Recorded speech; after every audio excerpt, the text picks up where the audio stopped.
ನಮಸ್ತೆ ವೀಕ್ಷಕರೇ, ನಾನು ಈ ದಿನ ಅತಿ ಸುಲಭವಾಗಿ ಓವನ್ ಇಲ್ಲದೆ ಬೇಕರಿ ಶೈಲಿಯ ಬ್ರೆಡ್ ಯಾವ ರೀತಿ ಮಾಡೋದು ಅಂತ ತೋರಿಸ್ಕೊಡ್ತಾ ಇದ್ದೀನಿ. ತುಂಬ ಸುಲಭವಾಗಿ ಮಾಡಬಹುದು, ತುಂಬಾ ರುಚಿಯಾಗಿರುತ್ತೆ ಮತ್ತು ತುಂಬ ಸಾಫ್ಟ್ ಆಗಿರುತ್ತೆ. ಹಾಗೆ ನಿಮಗೆ ಈ ವಿಡಿಯೋ ಇಷ್ಟ ಆದರೆ ಪ್ಲೀಸ್ ವಿಡಿಯೋನ ಲೈಕ್ ಮಾಡಿ ಮತ್ತು ಚಾನಲ್ಗೆ ಸಬ್ಸ್ಕ್ರೈಬ್ ಮಾಡಿ. ಈಗ ಬ್ರೆಡ್ ಎಷ್ಟು ಸಾಫ್ಟಾಗಿ ಬಂದಿದೆ ಅಂತ ತೋರಿಸ್ತಾ ಇದ್ದೀನಿ. ಈಗ ಒಂದು ಪೀಸ್ ಬ್ರೆಡ್ನ ಕಟ್ ಮಾಡಿ ಇಟ್ಕೊಂಡಿದ್ದೀನಿ. ನೋಡಿ ಎಷ್ಟು ಸಾಫ್ಟಾಗಿ ಬಂದಿದೆ ಅಂತ ಗೊತ್ತಾಗ್ತಾ ಇದೆ. ತುಂಬಾ ಸಾಫ್ಟಾಗಿರುತ್ತೆ ಮತ್ತು ಹತ್ತಿ ರೀತಿಯಲ್ಲಿರುತ್ತೆ. ಬೇಕರಿಯಲ್ಲಿ ಯಾವ ರೀತಿ ಬ್ರೆಡ್ ಸಾಫ್ಟಾಗಿರುತ್ತೆ ಅದೇ ರೀತಿಯಲ್ಲಿರುತ್ತೆ. ಹಾಗೆ ಈ ಬ್ರೆಡ್ ಮಾಡಲಿಕ್ಕೆ ಬೆಣ್ಣೆ ಉಪಯೋಗಿಸೋ ಅವಶ್ಯಕತೆ ಇರೋದಿಲ್ಲ, ಹಾಗೆ ಓವನ್ ಉಪಯೋಗಿಸೋ ಅವಶ್ಯಕತೆ ಇರೋದಿಲ್ಲ. ಮನೆಯಲ್ಲಿರುವಂಥ ಸ್ಟವ್ ಮೇಲೆ ಈ ರೀತಿ ಬ್ರೆಡ್ ಮಾಡಬಹುದು. ಈಗ ಬ್ರೆಡ್ ಯಾವ ರೀತಿ ಮಾಡೋದು ಅಂತ ನೋಡ್ಕೊಳ್ಳೋಣ ಬನ್ನಿ. ಮೊದಲು ಒಂದು ಬೌಲ್ಗೆ 3/4 ಕಪ್ಪಷ್ಟು ಉಗುರು ಬೆಚ್ಚಗಿರುವಂಥ ಹಾಲನ್ನು ಹಾಕ್ಕೊಳ್ತಾ ಇದ್ದೀನಿ. ತುಂಬ ಸುಡ್ತಾ ಇರುವಂಥ ಹಾಲನ್ನು ಉಪಯೋಗಿಸ್ಬೇಡಿ, ಆದಷ್ಟು ಉಗುರು ಬೆಚ್ಚಗಿರುವಂಥ ಹಾಲನ್ನು ಉಪಯೋಗಿಸ್ಕೊಳ್ಳಿ. ನಂತರ 2 ಟೇಬಲ್ ಸ್ಪೂನಷ್ಟು ಸಕ್ಕರೆ ಹಾಕ್ಕೊಳ್ತಾ ಇದ್ದೀನಿ.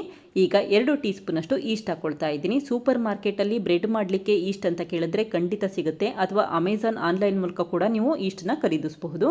ಈಗ ಚೆನ್ನಾಗಿ ಮಿಕ್ಸ್ ಮಾಡಿದ ನಂತರ ಲಿಡ್ ಕ್ಲೋಸ್ ಮಾಡಿ 10 ನಿಮಿಷ ಹಾಗೆ ಇಡ್ತಾ ಇದ್ದೀನಿ. ಈಸ್ಟ್ ಆಕ್ಟಿವೇಟ್ ಆಗಬೇಕು, ಅದಕ್ಕೋಸ್ಕರ 10 ನಿಮಿಷ ಹಾಗೆ ಇಟ್ಬಿಡಿ. ಈಗ ನೋಡಿ 10 ನಿಮಿಷ ಆಗಿದೆ. ಯಾವ ರೀತಿ ನೊರೆ ಬಂದಿದೆ ಅಂತ ಗೊತ್ತಾಗ್ತಾ ಇದೆ. ಈ ರೀತಿ ಚೆನ್ನಾಗಿ ನೊರೆ ಬಂದಿರಬೇಕು ಮತ್ತು ಹುಳಿ ಸ್ಮೆಲ್ ಬರ್ತಾ ಇರಬೇಕು, ಆವಾಗ ಈಸ್ಟ್ ಚೆನ್ನಾಗಿ ಆಕ್ಟಿವೇಟ್ ಆಗಿದೆ ಅಂತ ಅರ್ಥ. ನಂತರ ಅಷ್ಟೇ ಮೈದಾ ಹಿಟ್ಟನ್ನು ಹಾಕೋಬೇಕಾಗುತ್ತೆ. ಈಗ 2 ಕಪ್ಪಷ್ಟು ಮೈದಾ ಹಿಟ್ಟು ಹಾಕೊಂಡಿದ್ದೀನಿ. ನಂತರ ರುಚಿಗೆ ತಕ್ಕಷ್ಟು ಉಪ್ಪು ಹಾಕ್ಕೊಳ್ತಾ ಇದ್ದೀನಿ. ಈಗ ಕೈಯಲ್ಲಿ ಹಿಟ್ಟನ್ನು ಚೆನ್ನಾಗಿ ಕಲಸಿಟ್ಕೊಳ್ತಾ ಇದ್ದೀನಿ. ನಾನಿಲ್ಲಿ 2 ಕಪ್ಪಷ್ಟು ಮೈದಾ ಹಿಟ್ಟು ಉಪಯೋಗಿಸಿರೋದ್ರಿಂದ 2 ಟೀ ಸ್ಪೂನಷ್ಟು ಈಸ್ಟ್ ಉಪಯೋಗಿಸ್ಕೊಳ್ತಾ ಇದ್ದೀನಿ. ನೀವೇನಾದರೂ 1 ಕಪ್ಪಷ್ಟು ಮೈದಾ ಹಿಟ್ಟಿನಲ್ಲಿ ಬ್ರೆಡ್ ಮಾಡ್ತೀರಾ ಅಂತ ಅಂದರೆ 1 ಟೀ ಸ್ಪೂನಷ್ಟು ಈಸ್ಟ್ ಉಪಯೋಗಿಸ್ಕೊಳ್ಳಿ. ಈಗ ಹಿಟ್ಟನ್ನು ಚೆನ್ನಾಗಿ ಕಲಸಿಟ್ಕೊಳ್ತಾ ಇದ್ದೀನಿ. ಅಕಸ್ಮಾತ್ ಹಿಟ್ಟೇನಾದರೂ ತುಂಬ ಗಟ್ಟಿಯಾಗಿದೆ ಅನಿಸಿದ್ರೆ ಸ್ವಲ್ಪ ನೀರನ್ನು ಹಾಕ್ಕೊಂಡು ಈ ಕನ್ಸಿಸ್ಟೆನ್ಸಿಯಲ್ಲಿ ಮಾಡಿಟ್ಕೊಳ್ಳಿ. ನಂತರ 2 ಟೇಬಲ್ ಸ್ಪೂನಷ್ಟು ಎಣ್ಣೆ ಹಾಕ್ಕೊಳ್ತಾ ಇದ್ದೀನಿ. ನಾನಿಲ್ಲಿ ಸೂರ್ಯಕಾಂತಿ ಎಣ್ಣೆ ಉಪಯೋಗಿಸ್ಕೊಳ್ತಾ ಇದ್ದೀನಿ. ಮನೆಯಲ್ಲಿ ಬೆಣ್ಣೆ ಇದ್ದರೆ ಬೆಣ್ಣೆನೇ ಉಪಯೋಗಿಸ್ಕೊಳ್ಳಿ. ಬೆಣ್ಣೆ ಬೇಡ ಅನಿಸಿದ್ರೆ ಈ ರೀತಿ ಅಡುಗೆ ಮಾಡಲಿಕ್ಕೆ ಯಾವ ಎಣ್ಣೆ ಉಪಯೋಗಿಸ್ತೀರಾ ಆ ಎಣ್ಣೆ ಉಪಯೋಗಿಸ್ಕೊಳ್ಳಿ. ಈಗ ಹಿಟ್ಟನ್ನು ಚೆನ್ನಾಗಿ ಕಲಸಿಟ್ಕೊಂಡಿದ್ದೀನಿ. ನಂತರ ಒಂದು ಮಣೆ ಮೇಲೆ ಈ ರೀತಿ ಹಿಟ್ಟನ್ನು ತೆಗೆದಿಟ್ಕೊಳ್ತಾ ಇದ್ದೀನಿ. ಈಗ 10 ನಿಮಿಷ ಹಿಟ್ಟನ್ನು ಚೆನ್ನಾಗಿ ನಾದಿಟ್ಕೊಳ್ತಾ ಇದ್ದೀನಿ. ಸಾಫ್ಟ್ ಆಗಬೇಕು, ಅದಕ್ಕೋಸ್ಕರ 10 ನಿಮಿಷ ಇಟ್ಕೋಬೇಕಾಗತ್ತೆ. ಯಾವಾಗ ಹಿಟ್ಟು ಈ ರೀತಿ ಅಂಟಲಿಕ್ಕೆ ಶುರುವಾಗುತ್ತೆ ಆವಾಗ 1 ಟೇಬಲ್ ಸ್ಪೂನಷ್ಟು ಎಣ್ಣೆ ಹಾಕ್ಕೊಳ್ತಾ ಇದ್ದೀನಿ. ಕೇವಲ 3 ಟೇಬಲ್ ಸ್ಪೂನಷ್ಟು ಎಣ್ಣೆ ಉಪಯೋಗಿಸಿದ್ರೆ ಸಾಕು, ತುಂಬ ಜಾಸ್ತಿ ಪ್ರಮಾಣದಲ್ಲಿ ಎಣ್ಣೆ ಉಪಯೋಗಿಸೋ ಅವಶ್ಯಕತೆ ಇರೋದಿಲ್ಲ. ಈಗ ಮತ್ತೆ ನಾದಿಟ್ಕೊಳ್ತಾ ಇದ್ದೀನಿ. ಒಟ್ಟು 10 ನಿಮಿಷ ನಾದಿಟ್ಕೊಳ್ಳಿ, ಆವಾಗ ಹಿಟ್ಟು ಕೂಡ ಬೇಗ ಸಾಫ್ಟ್ ಆಗಲಿಕ್ಕೆ ಶುರುವಾಗುತ್ತೆ. ಈಗ ನೋಡಿ ಹಿಟ್ಟು ಚೆನ್ನಾಗಿ ಸಾಫ್ಟ್ ಆಗಿದೆ ಮತ್ತು ಕೈಗೂ ಕೂಡ ಅಂಟ್ಕೊಳ್ತಾ ಇಲ್ಲ. ಈ ರೀತಿ ಆಗಿದ್ರೆ ಸಾಕು. ಈಗ ನೋಡಿ ಚೆನ್ನಾಗಿ ಉಂಡೆ ಕಟ್ಟಿ ಇಟ್ಕೊಂಡಿದ್ದೀನಿ. ನಂತರ ಮತ್ತೆ ಅದೇ ಬೌಲ್ಗೆ ಸ್ವಲ್ಪ ಎಣ್ಣೆ ಸ್ಪ್ರೆಡ್ ಮಾಡ್ಕೊಳ್ತಾ ಇದ್ದೀನಿ. ಇಲ್ಲ ಅಂತ ಅಂದರೆ ಹಿಟ್ಟು ಅಂಟಲಿಕ್ಕೆ ಶುರುವಾಗುತ್ತೆ. ಹಾಗೆ ಈ ಹಿಟ್ಟನ್ನು ತುಂಬ ಗಟ್ಟಿಯಾಗೂ ಕಲಿಸ್ಬೇಡಿ ಅಥವಾ ತುಂಬ ತೆಳುವಾಗೂ ಮಾಡೋ ಅವಶ್ಯಕತೆ ಇರೋದಿಲ್ಲ. ಸ್ವಲ್ಪ ಸಾಫ್ಟಾಗಿ ಹಿಟ್ಟನ್ನು ಕಲಸಿಟ್ಕೋಬೇಕಾಗತ್ತೆ. ಈಗ ಹಿಟ್ಟಿನ ಮೇಲ್ಭಾಗಕ್ಕೂ ಕೂಡ ಸ್ವಲ್ಪ ಎಣ್ಣೆ ಸ್ಪ್ರೆಡ್ ಮಾಡಿ ಇಟ್ಕೊಂಡಿದ್ದೀನಿ. ಈ ರೀತಿ ಎಣ್ಣೆ ಸ್ಪ್ರೆಡ್ ಮಾಡೋದ್ರಿಂದ ಹಿಟ್ಟು ಒಣಗೋದಿಲ್ಲ ಅಂತಷ್ಟೇ. ಈಗ ಲಿಡ್ ಕ್ಲೋಸ್ ಮಾಡಿ 1 ಗಂಟೆ ಹಾಗೆ ಇಡ್ತಾ ಇದ್ದೀನಿ. ಚೆನ್ನಾಗಿ ಫರ್ಮೆಂಟ್ ಆಗಬೇಕು, ಅದಕ್ಕೋಸ್ಕರ 1 ಗಂಟೆ ಹಾಗೆ ಇಡಬೇಕಾಗತ್ತೆ. ಈಗ ನೋಡಿ 1 ಗಂಟೆ ಆಗಿದೆ. ಹಿಟ್ಟು ಎಷ್ಟು ಚೆನ್ನಾಗಿ ಉಬ್ಬಿ ಬಂದಿದೆ ಅಂತ ಗೊತ್ತಾಗ್ತಾ ಇದೆ. ಈ ರೀತಿ ಉಬ್ಬಿ ಬಂದಿರಬೇಕು, ಆವಾಗ ಹಿಟ್ಟು ಚೆನ್ನಾಗಿ ಫರ್ಮೆಂಟ್ ಆಗಿದೆ ಅಂತ ಅರ್ಥ. ನಂತರ ಮತ್ತೆ ಮಿಕ್ಸ್ ಮಾಡ್ಕೊಳ್ತಾ ಇದ್ದೀನಿ.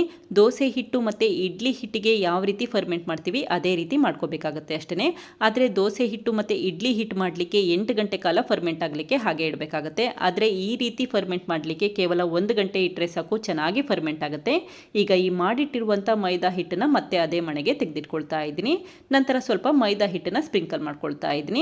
ಈಗ ನಿಧಾನಕ್ಕೆ ಲಟ್ಟಣಿಗೆಯಲ್ಲಿ ಲಟ್ಟಿಸ್ಕೊಳ್ತಾ ಇದ್ದೀನಿ. ಸ್ವಲ್ಪ ದಪ್ಪನಾಗೆ ಲಟ್ಟಿಸ್ಕೋಬೇಕಾಗತ್ತೆ. ಈ ರೀತಿ ಅಗಲವಾಗಿ ಮತ್ತು ಉದ್ದವಾಗಿ ಲಟ್ಟಿಸ್ಕೊಳ್ತಾ ಬನ್ನಿ. ಒಂದೇ ಸಮನಾಗಿ ಎಲ್ಲ ಕಡೆ ಲಟ್ಟಿಸಿಟ್ಕೋಬೇಕಾಗತ್ತೆ. ನಂತರ ನಿಧಾನಕ್ಕೆ ರೋಲ್ ಮಾಡ್ಕೊಳ್ತಾ ಇದ್ದೀನಿ. ಈ ರೀತಿ ಬಿಗಿಯಾಗಿ ರೋಲ್ ಮಾಡ್ಕೊಳ್ತಾ ಬನ್ನಿ. ತುಂಬ ಗ್ಯಾಪ್ ಬಿಡಬೇಡಿ ಮತ್ತು ಬಿಗಿಯಾಗಿ ರೋಲ್ ಮಾಡ್ಕೊಳ್ತಾ ಬನ್ನಿ. ಹಾಗೆ ಎಡ್ಜಸ್ಗಳನ್ನ ಬಿಗಿಯಾಗಿ ಪ್ರೆಸ್ ಮಾಡ್ಕೊಳ್ತಾ ಬನ್ನಿ. ಅವಾಗೇನಾಗುತ್ತೆ, ಬ್ರೆಡ್ ಚೆನ್ನಾಗಿ ಉಬ್ಬಿ ಬರುತ್ತೆ ಅಂತಷ್ಟೇ. ಎಲ್ಲೂ ಕೂಡ ಗ್ಯಾಪ್ ಬರಲ್ಲ ಅಂತಷ್ಟೇ. ಅಕಸ್ಮಾತ್ ನೀವೇನಾದರೂ ಬಿಗಿಯಾಗಿ ರೋಲ್ ಮಾಡಲಿಲ್ಲ ಅಂತ ಅಂದರೆ ಗ್ಯಾಪ್ ಬಿಟ್ಬಿಡುತ್ತೆ ಅಂತಷ್ಟೇ. ಹಾಗೆ ನೋಡಿ ಇಲ್ಲಿ ಎಡ್ಜಸ್ಗಳನ್ನ ಈ ರೀತಿ ಬಿಗಿಯಾಗಿ ಪ್ರೆಸ್ ಮಾಡ್ಕೊಳ್ತಾ ಬನ್ನಿ.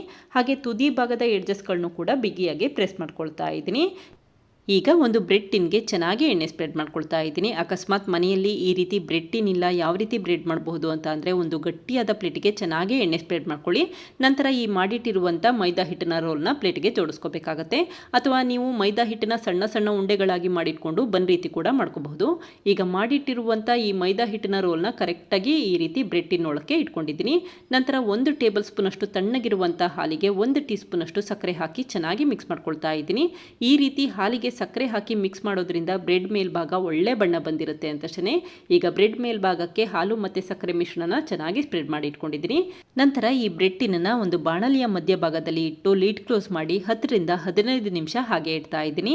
ಈ ಮೈದಾ ಹಿಟ್ಟು ಚೆನ್ನಾಗಿ ಉಬ್ಬಿ ಬರಬೇಕು, ಅದಕ್ಕೋಸ್ಕರ 15 ನಿಮಿಷ ಹಾಗೆ ಇಟ್ಟರೆ ಸಾಕು. ಈಗ ನೋಡಿ ಎಷ್ಟು ಚೆನ್ನಾಗಿ ಮೈದಾ ಹಿಟ್ಟು ಉಬ್ಬಿ ಬಂದಿದೆ ಅಂತ ಗೊತ್ತಾಗ್ತಾ ಇದೆ.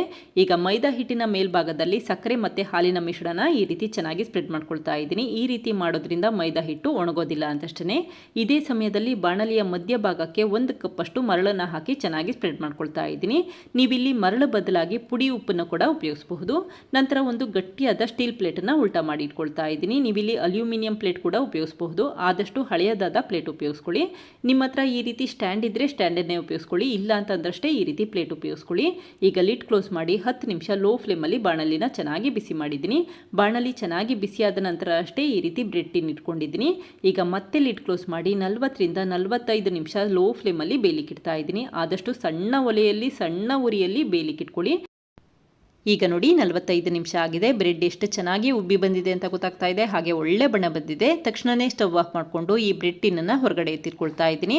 ಅಕಸ್ಮಾತ್ ಬ್ರೆಡ್ ಮೇಲ್ಭಾಗ ಈ ರೀತಿ ಒಳ್ಳೆ ಬಣ್ಣ ಬಂದಿಲ್ಲ ಅಂತ ಅಂದರೆ ಮತ್ತೆ ಲಿಡ್ ಕ್ಲೋಸ್ ಮಾಡಿ ಒಂದು 5 ನಿಮಿಷ ಬೇಯಲಿಕ್ಕೆ ಇಟ್ಬಿಡಿ. ನಿಧಾನಕ್ಕೆ ಬಣ್ಣ ಬದಲಾಗಲಿಕ್ಕೆ ಶುರುವಾಗುತ್ತೆ. ಈಗ ಬ್ರೆಡ್ ಮೇಲ್ಭಾಗಕ್ಕೆ ಒಂದು ಅರ್ಧ ಟೀ ಸ್ಪೂನ್ ಅಷ್ಟು ತುಪ್ಪ ಸ್ಪ್ರೆಡ್ ಮಾಡ್ಕೊಳ್ತಾ ಇದ್ದೀನಿ. ಬೆಣ್ಣೆ ಇದ್ದರೆ ಬೆಣ್ಣೆ ಸ್ಪ್ರೆಡ್ ಮಾಡ್ಕೊಳ್ಳಿ, ಇಲ್ಲ ಅಂತಂದ್ರಷ್ಟೇ ಈ ರೀತಿ ತುಪ್ಪ ಸ್ಪ್ರೆಡ್ ಮಾಡ್ಕೊಳ್ಳಿ. ಈಗ ಬ್ರೆಡ್ ಬಿಸಿ ಇರಬೇಕಾದ್ರೇ ಈ ರೀತಿ ಚಾಕುವಿಂದ ಎಡ್ಜಸ್ಗಳನ್ನ ಬಿಡಿಸ್ಕೊಳ್ತಾ ಇದ್ದೀನಿ. ಒಂದು 10 ನಿಮಿಷ ಆದಮೇಲೆ ಈ ರೀತಿ ಚಾಕುವಿಂದ ಎಡ್ಜಸ್ಗಳನ್ನ ಬಿಡಿಸ್ಕೊಳ್ತಾ ಬನ್ನಿ. ನಂತರ ಟಿನ್ನನ್ನು ಉಲ್ಟಾ ಮಾಡಿ ಇಟ್ಕೊಂಡಿದ್ದೀನಿ. ನೋಡಿ ಬ್ರೆಡ್ ಹಿಂಭಾಗ ಕೂಡ ಚೆನ್ನಾಗಿ ಬೆಂದಿದೆ, ಎಲ್ಲೂ ಕೂಡ ಕಪ್ಪಾಗಿಲ್ಲ. ಈಗ ಬ್ರೆಡ್ ಮೇಲ್ಭಾಗಕ್ಕೆ ಒದ್ದೆ ಬಟ್ಟೆನ ಈ ರೀತಿ ಕವರ್ ಮಾಡಿ ಇಟ್ಕೊಂಡಿದ್ದೀನಿ.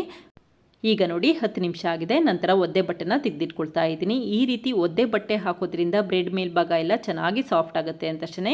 ಈಗ ಚಾಕುವಿಂದ ಕಟ್ ಮಾಡ್ಕೊಳ್ತಾ ಇದ್ದೀನಿ. ಬಟ್ಟೆ ಒದ್ದೆ ಆಗಿದ್ರೆ ಸಾಕು, ತುಂಬ ನೀರಿನಂಶ ಬಟ್ಟೆಯಲ್ಲಿ ಇರೋ ಅವಶ್ಯಕತೆ ಇರೋದಿಲ್ಲ. ನೀರಿನಂಶ ಇದ್ದರೆ ಚೆನ್ನಾಗಿ ಹಿಂಡಿ ನಂತರ ಅಷ್ಟೇ ಬಟ್ಟೆನ ಉಪಯೋಗಿಸ್ಕೊಳ್ಳಿ.